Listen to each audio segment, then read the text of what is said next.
വയോജന ദിനത്തിൽ വയോജനങ്ങളെ ചേർത്ത് പിടിച്ച മുണ്ടക്കയം CMS LP സ്കൂൾ. പ്രായത്തിൻ്റെ കടന്നുവരവോടെ വീടിൻ്റെ 4 ചുവരുകൾക്കുള്ളിൽ ഒതുങ്ങിക്കഴിയേണ്ട അവസ്ഥയല്ല വാർദ്ധക്യമെന്നും പ്രായമായവരെ ചേർത്ത് പിടിക്കേണ്ടവരാണെന്നും കുരുന്നുകളെ ബോധവൽക്കരിക്കുന്നതിനായിട്ടായിരുന്നു മുണ്ടക്കയം CMS LP സ്കൂളിൽ വയോജന സംഗമം സംഘടിപ്പിച്ചത്. മുണ്ടിയമ്പലം എന്ന പേരിൽ 175 ജൂബിലി വർഷം ആഘോഷിക്കുന്നതിൻ്റെ ഭാഗമായി സംഘടിപ്പിച്ച പരിപാടിയിൽ 75 വയസ്സിന് മുകളിൽ പ്രായമുള്ള 11 പേരെയാണ് സ്കൂൾ അങ്കണത്തിൽ വെച്ച് ആദരിച്ചത്. സ്കൂൾ അധികൃതരുടെ നേതൃത്വത്തിൽ 5ഓളം വയോധികരെ വീട്ടിലെത്തിയും ആദരിച്ചു.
കുരുന്നുകൾ പ്രായമായവരെ റോസാപ്പൂക്കൾ നൽകി സ്വീകരിക്കുകയും പൊന്നാടയണിയിച്ച് ആദരിക്കുകയും ചെയ്തു.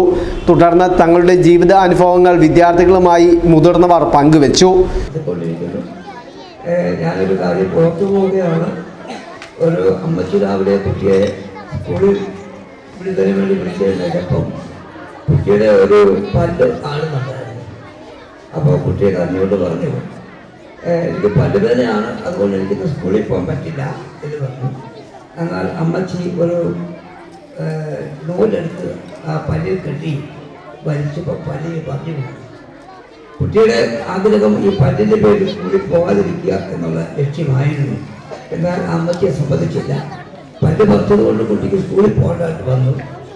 അതുപോലെ നിങ്ങളും സ്കൂളിൽ പോകുമ്പോൾ അതുപോലെ പഠിക്കുന്നതിനും സ്കൂളിൽ ദിവസവും രാവിലെ പോകുന്നതിനും ടീച്ചർമാർ പറഞ്ഞ കാര്യങ്ങൾ കേൾക്കുവാനും അവരെ അനുസരിക്കുവാനുള്ള നിങ്ങൾക്ക് ബോധമുണ്ടായി. News bureau Mundakayam.